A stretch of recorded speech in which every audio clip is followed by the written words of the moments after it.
শিশুদের বাবা মা জঙ্গলের ভিতর একটা পুরাতন বাসা করে করে থাকার জন্য। কিন্তু সেই পুরাতন বাসার পাশে ছিল একটা গাছ, যে গাছটা ছিল ভূতের গাছ। ছোট বাচ্চারা তাদের বইয়ে সেই গাছ সম্বন্ধে যতটুকু পড়ে বা বিভিন্ন ধরনের গল্পে লেখা থেকে এই গাছটাতে ভূত আছে, এই গাছের ধারের কাছ দিয়ে কেউ যাওয়া যাবে না, এই গাছটা খারাপ।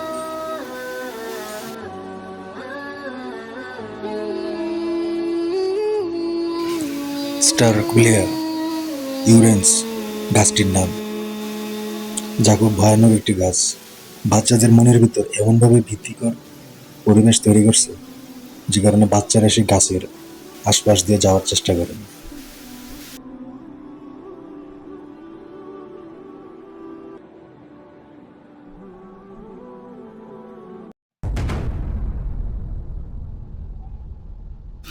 এমনকি বাচ্চারা ঘরের বাইরে খেলাধুলা বন্ধ করে দেয়, কারণ বাইরে সেই গাছটা দেখলে তাদের ভৌতিক আতঙ্কর অনুভূতি তৈরি হয়।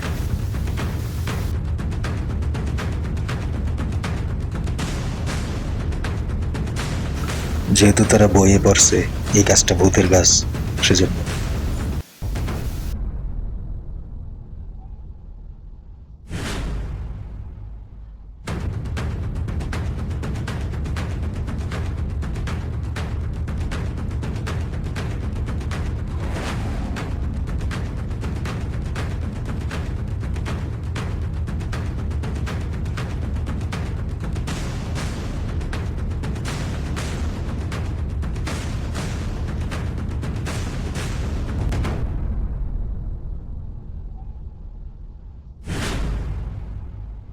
সকল বাচ্চার একটা প্যানিক অ্যাটাকে থাকে, কখন না জানি এই গাছ হইতে ভূত আসে, চেইন গোস্ট আসে, আসার পর সবাইকে হত্যা করে। রাত হলে বাচ্চারা ভয় চিৎকার চেঁচামেচি করতে থাকে, সকলে খুব ভয় থাকে।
একদিন গ্রাম থেকে এক অতিথি আসে সে বাসায়।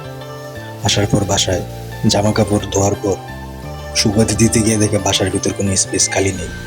তখন বাইরে যায় সে অতিথি, লুঙ্গি জামা কাপড় সবকিছু সেই ভৌতিক গাছে শুকাইতে দেয়। বাচ্চারা দেখে তার কিছুই হয় না। তখন বাচ্চারা সাহস পায়, বাচ্চারা বুঝতে পারে এই গাছে ভূত নাই, সব ছিল মিথ্যা আতঙ্ক, প্যানিক অ্যাটাক। সকল বাচ্চারা তখন ঘরেতে বাইরে এলো এবং খেলা শুরু করলো।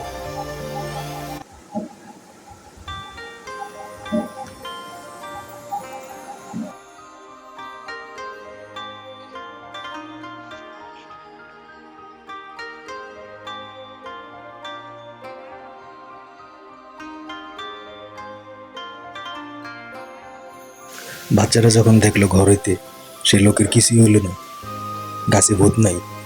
এরপর সকল বাচ্চা ঘর থেকে বাইর হলো, সে গাছের কাছে গেল।